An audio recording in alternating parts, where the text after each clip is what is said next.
today's episode, we'll take a look at illegal climbers who died in the most dumb ways ever. From a climber who waited for rangers to leave before starting his night ascent, to a climber who trusted his gear over the experts despite high danger warnings. His beacon transmitted perfectly, but no one was there to hear it.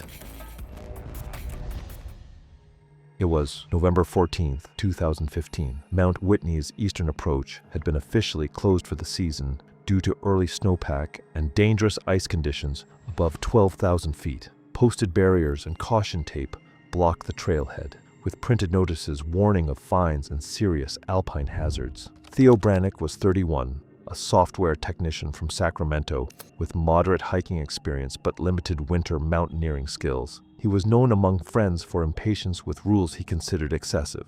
Theo had attempted Whitney twice before during illegal seasons, but turned back both times due to altitude sickness. This trip was a spontaneous weekend decision to finally summit before winter fully locked in. He'd bragged to co-workers that closures were just liability protection. Mount Whitney's eastern approach gains over 6,000 feet across miles of exposed alpine terrain, becoming barren and featureless under snow well before the summit. In mid-November, temperatures routinely drop well below freezing overnight, with a wind chill pushing conditions to life-threatening extremes within hours. The trail disappears entirely under heavy snowpack, and navigation without intimate familiarity with the terrain is exceptionally difficult, even with GPS. Theo bypassed the closure barriers around 4:30 p.m., just as the last daylight was fading. He'd ignored repeated online warnings about the trail conditions and early sunset. A ranger vehicle had been parked near the trailhead earlier that day, but Theo waited until it left to begin his ascent. The trail was snow-covered within the first mile, and his running shoes offered no traction on ice patches. By 6 p.m., full darkness had settled, and his headlamp beam barely penetrated the swirling snow. Theo continued upward, confident he could identify the route from summer photos he'd studied. At roughly 10,200 feet, after nearly 4 hours of slow climbing, he reached an area where snow had completely obscured the trail. Multiple drainage paths branched off in different directions. He chose what appeared to be the main path based on instinct. It was the wrong direction. By 9 p.m., Theo realized he'd been climbing into a side drainage instead of following the main trail. His GPS app showed he was nearly a mile off route, heading into unmapped terrain. He attempted to backtrack, but his footprints had been filled in by fresh snow. The temperature had dropped to 5 degrees Fahrenheit, and wind gusts reached 35 miles per hour. His light jacket, soaked from brushing against snow-laden branches, and from sweat, stopped providing insulation. He began shivering violently. Theo tried to call for help, but his phone showed no signal. Around 9:45 p.m., his headlamp began dimming noticeably. The combination of cheap batteries and extreme cold was draining them faster than normal. He tried replacing them with his spare set, but his fingers were already numb and clumsy. He dropped one battery in the snow and couldn't find it in the darkness. In the weakening light, he stumbled forward, hoping to find the main trail. Instead, he tripped over a concealed rock and twisted his ankle severely. The pain made walking nearly impossible. His headlamp died completely around 10:30 p.m. In total darkness, he crawled beneath a cluster of stunted pines and curled into a ball, trying to preserve warmth. His core temperature began dropping rapidly. Shivering stopped after an hour, a sign his body was shutting down. He lost consciousness around midnight. The snowfall continued through the night, covering his position completely. Theo's absence wasn't reported until Monday afternoon, when his roommate realized he hadn't returned from what was supposed to be a day hike. His car was found at the closed trailhead Tuesday morning. A search team deployed Tuesday afternoon, following standard grid patterns from the official trail. They found his body Thursday afternoon, roughly 700 feet below and northeast of where the main trail should have been, at that elevation, partially buried under 8 inches of new snow. The medical examiner determined Theo died from severe hypothermia, with contributing factors including exhaustion, dehydration, and a sprained ankle that immobilized him. His core body temperature had likely dropped below 85 degrees Fahrenheit within 2 hours of becoming stationary. Time of death was estimated between midnight and 2 a.m. on November the 15th. Evidence recovered included his phone with logged attempts to access GPS between 8:45 p.m. and 9:30 p.m., all showing him progressively farther from the maintained trail. His pack contained no emergency bivvy, inadequate spare batteries, and no insulated layers. The case was ruled accidental death due to exposure. Investigators noted that Theo had willfully bypassed multiple closure barriers and ignored clearly posted warnings about life-threatening conditions. It was June 22, 2016. The limestone cliffs above Red River Gorge in Kentucky had been temporarily restricted due to ongoing rockfall from unstable formations near the upper rim. Saoirse Delmar was 27, a veterinary assistant from Lexington with 4 years of climbing experience, including 2 seasons of regular outdoor climbing at various crags in Kentucky and Tennessee. She'd completed dozens of routes in the 5.8 to 5.10 range with ropes and had led a handful of single-pitch climbs. She considered herself more skilled than she actually was and frequently dismissed safety protocols as overcautious. Saoirse had free soloed twice before, both easy 5.6 routes, and believed she could handle harder grades. She thought the restriction was temporary bureaucracy and that the rock was stable enough for experienced climbers. Her goal was to solo a route called Broken Arrow, a 5.8 climb she'd completed twice before with a rope and belayer. Limestone is notorious for unpredictable fractures, especially after water infiltration weakens the stone's internal structure. Handholds and footholds that seem solid can snap off under body weight. A fall from 150 feet onto talus is almost universally fatal. Impact forces far exceed what the human body can withstand, causing catastrophic internal injuries, skull fractures, and spinal damage. At free fall velocity, from that height, the body reaches approximately 65 miles per hour before impact. Saoirse arrived at the gorge around 8 a.m. and immediately noticed the fencing and printed warnings detailing recent rockfall incidents and visible cracks in the upper cliff sections. She walked the perimeter until finding a gap in the barrier near a creek bed, slipping through and hiking the half-mile approach to Broken Arrow's base. Chalk marks from previous climbers were still visible on the lower holds, which reassured her the route was still being climbed. She spent 20 minutes stretching and examining the first 40 feet of the climb, which looked identical to her previous rope descents. What she didn't inspect was the upper section, specifically a hairline crack running vertically through a key ledge at around 150 feet. Saoirse began climbing at 9:15 a.m., moving smoothly through the lower crux sections, her confidence built with each successful move. By 9:40 a.m., Saoirse had reached the ledge, where the route transitioned onto a broad shelf before continuing up a steeper headwall. She stepped onto it with her right foot, transferring her full body weight.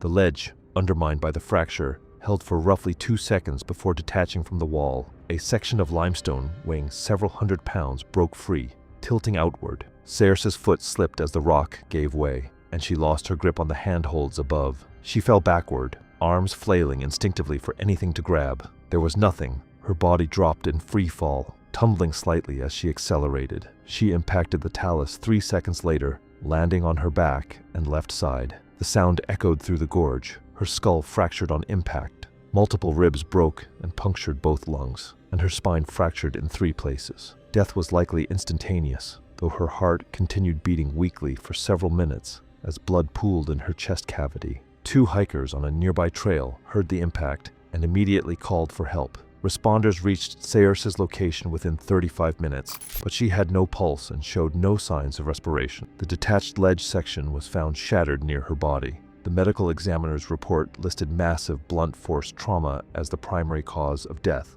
with fatal injuries including basilar skull fracture, bilateral hemothorax from rib penetration, and spinal transection at T7. The broken ledge showed clear evidence of a stress fracture along a vertical plane, formed when heavy spring rainfall saturated the porous limestone and compromised its structural integrity. Photographs documented Saoirse's chalk marks ascending the face to the precise point where the ledge separated. Investigators recovered her car keys and phone from a small pack at the cliff base, confirming she had climbed entirely alone without informing anyone of her plans or location. The restriction remained active for another 8 months, while additional unstable sections were identified and removed. Her death was classified as accidental, occurring in a clearly marked restricted area that she had deliberately entered by bypassing safety barriers. The fracture that caused the ledge failure had not been visible from below and could only have been detected through close inspection or specialized equipment.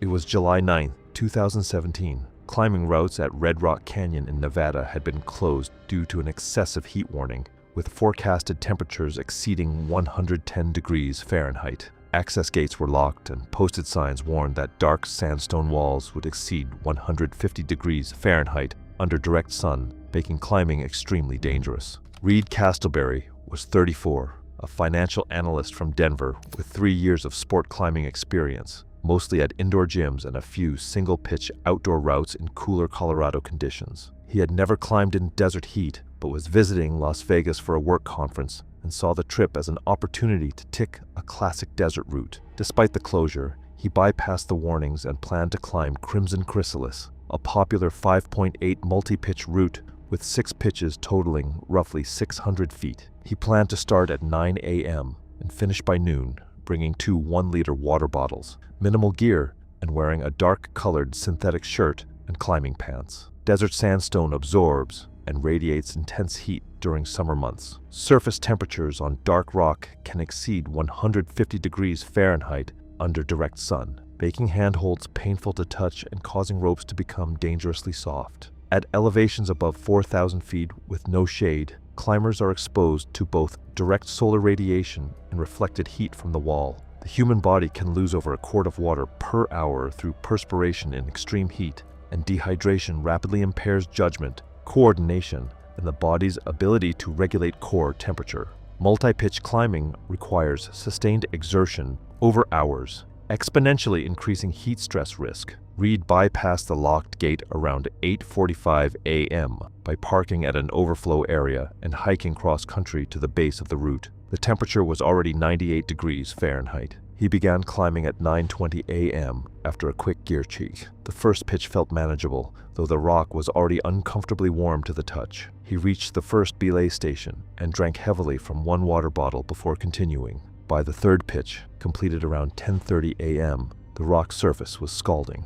Reed's hands were red and tender from gripping superheated holds. He'd consumed 1 full liter of water and was sweating profusely, his shirt completely soaked. The temperature had climbed to 108 degrees Fahrenheit, and there was 0 shade on the wall. He decided to continue upward rather than rappel down, reasoning that he was more than halfway and could descend the backside hiking trail once he topped out. The fourth pitch required sustained handholds on a vertical face fully exposed to the midday sun. Reed's coordination began deteriorating noticeably. His fingers felt clumsy on the holds, and he was breathing heavily despite the moderate grade. Around 11:15 a.m., he reached the 4th belay station and finished his second water bottle. His face was bright red, and his sweating had decreased significantly, a critical warning sign he failed to recognize. On the 5th pitch, Reed's movements became increasingly erratic. He missed an obvious foothold and had to down-climb to reposition. His vision began blurring intermittently. Approximately 450 feet above the ground, he clipped into a bolt and paused. Nausea hit suddenly, and he vomited a small amount of fluid onto the wall. His legs trembled uncontrollably. He attempted to continue climbing but couldn't coordinate his movements. His core temperature had exceeded 104 degrees Fahrenheit. Confusion set in. He looked down and couldn't remember how many pitches he'd completed. He tried to call for help, but his phone was in his pack at the belay station below. Reed's vision tunneled. He clung to the wall, unable to move up or down. His grip weakened. Within minutes, he slumped forward against the rock, held only by his harness clipped to the bolt. His breathing became rapid and shallow, then stopped entirely. 2 climbers spotted Reed's body hanging limply from the bolt around 1 p.m. and called for help. A technical rescue team reached him by 3:30 p.m., but he had been dead for over 2 hours. His body temperature measured at the scene was 107.4 degrees Fahrenheit. Post-mortem findings confirmed death by heat stroke with multi-organ failure. He had consumed only 2 liters of water over nearly 4 hours of strenuous climbing in temperatures exceeding that 108 degrees Fahrenheit. Medical analysis indicated he would have required at least 4 to 6 liters. His dark synthetic clothing absorbed heat rather than reflecting it, accelerating his core temperature rise. Investigators confirmed he had bypassed the locked gate and multiple posted warnings explicitly prohibiting climbing due to life-threatening conditions. His death was ruled accidental, with notation that inadequate water and no exit strategy directly caused the fatal outcome. We're only halfway through, and the next 2 stories get even crazier. Subscribe so you don't miss future episodes like this.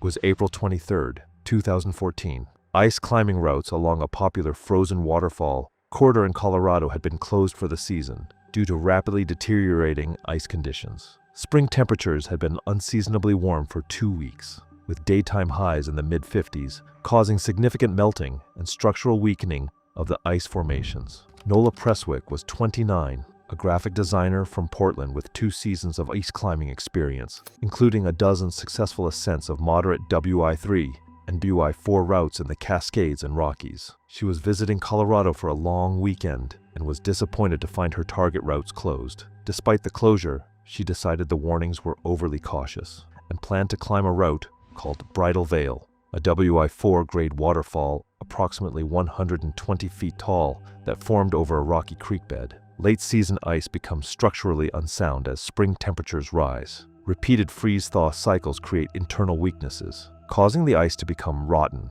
honeycombed with air pockets and prone to sudden, catastrophic failure. Visual inspection from below is often insufficient to detect rottenness, as the surface can appear solid while the interior has deteriorated. Ice screws may pull out under minimal force, and entire columns can detach from the rock with no warning.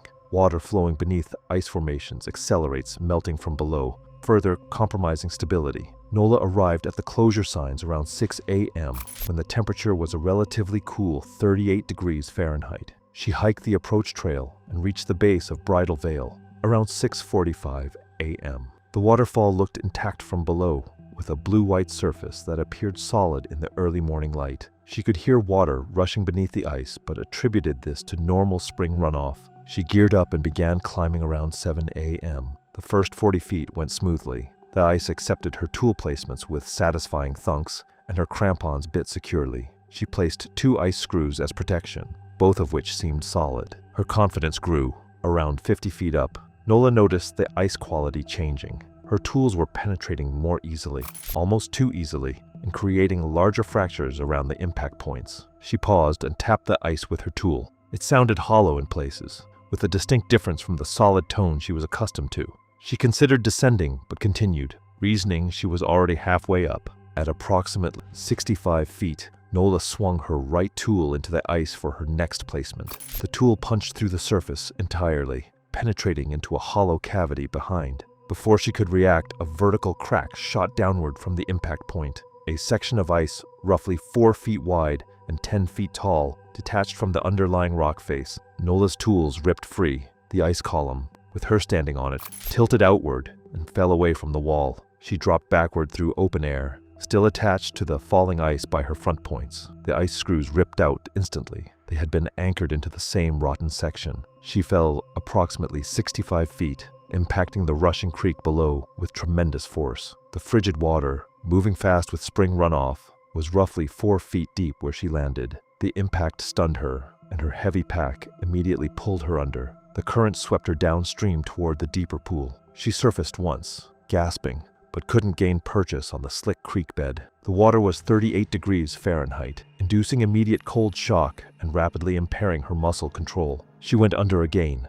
tumbling over submerged rocks. Her crampons snagged on something underwater. Pulling her face down, she inhaled reflexively, filling her lungs, and the current carried her into the deeper pool where she did not resurface. A solo hiker approaching on the trail heard the ice collapse and arrived at the base of the waterfall within minutes. He spotted Nola's body floating face down in the pool and immediately called for help. Responders arrived within 30 minutes, but she showed no signs of life when pulled from the water. Her camera, recovered from a waterproof pocket, showed photos taken at 6:52 a.m. from the base of the route. The ice screws she had placed were found still clipped to the rope, with the ice threading pulled cleanly through, evidence of the rotten ice's inability to hold under load. The collapsed ice section lay shattered at the base of the waterfall. Examination determined drowning as the cause of death, with cold water immersion as a significant contributing factor. Additional injuries included a dislocated shoulder, fractured collarbone, and severe bruising across her back and ribs from the impact, though none were individually fatal. Her core temperature at recovery was 52 degrees Fahrenheit. The investigation documented that she had bypassed closure signs and ignored posted warnings about unstable ice conditions. Her death was ruled accidental, noting that the closures existed specifically to prevent incidents like hers. It was February 11th, 2018. The steep alpine couloirs above a Colorado backcountry area had been closed due to extreme avalanche danger following 3 consecutive days of heavy snowfall that deposited over 30 inches of unstable powder. Finn Okafor was 26, a ski instructor from Michigan with moderate mountaineering experience, including several alpine couloir climbs in the Rockies and Cascades. He'd taken an avalanche awareness course 2 years prior and had summited several 14,000-foot peaks via snow climbs. Finn was visiting Colorado and wanted to climb a route called Dragon's Tail, a steep snow and ice couloir approximately 800 feet tall with an average angle of 50 degrees. He planned to ascend using crampons and ice axes. Finn carried an avalanche beacon, probe, and shovel, proper safety gear, but was climbing alone, meaning rescue would be impossible even with a beacon signal. Steep couloirs are natural avalanche funnels. When a slab releases above a climber in a narrow gully, there is no escape. The debris has nowhere to go except straight down the fall line, concentrating into a deep, fast-moving mass. Climbers caught in couloir avalanches are often buried under significantly more snow than those caught on open slopes, and the narrow confines make rescue extremely difficult. A solo climber caught in a couloir avalanche has virtually no survival chance, even with proper safety equipment, because there is no one to conduct a rescue. Finn reached the base of Dragon's Tail around noon, where signs clearly marked the closure and detailed the high avalanche danger.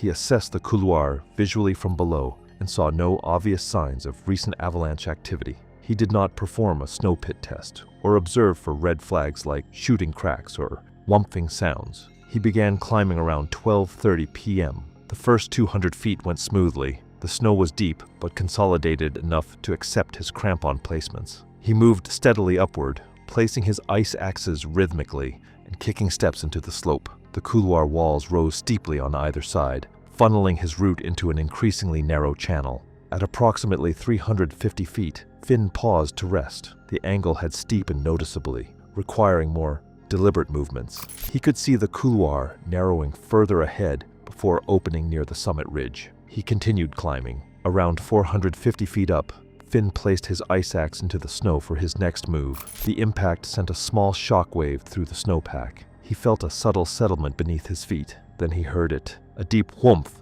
as a weak layer collapsed somewhere in the snowpack above him. A fracture line cracked across the couloir, approximately 150 feet above his position. The slab, compressed into the narrow channel, released all at once, roughly 80 feet wide and 2 feet deep. The avalanche funneled directly down the couloir toward Finn at accelerating speed. He had perhaps 3 seconds of warning. He attempted to move laterally toward the rock wall, but was immediately engulfed. The force knocked him off his feet and ripped his ice axes from his hands. He tumbled violently, completely disoriented, as the avalanche carried him downward. Snow packed into his mouth and nose. His body slammed into the couloir walls repeatedly. The avalanche carried him approximately 400 feet before the debris began slowing near the base of the couloir. Finn came to rest buried under roughly 5 feet of compacted snow. He was positioned on his side with his arms pinned tightly against his body. No air pocket formed. The weight of the snow compressed his chest completely, making breathing impossible. He couldn't move any part of his body.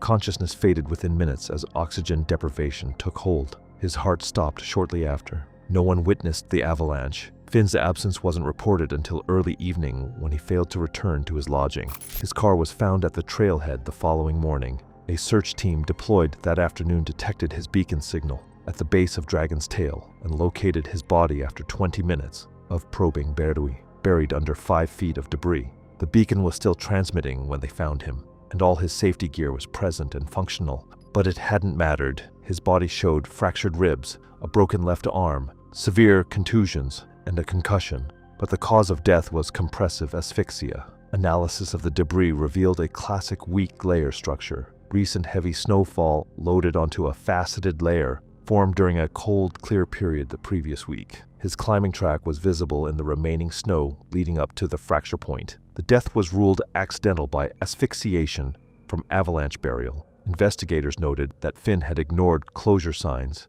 and climbed alone into terrain where even proper safety equipment couldn't have saved him. Solo climbing in avalanche terrain eliminates the only realistic chance of survival: immediate companion rescue. Thanks for watching. If you like these stories, click here.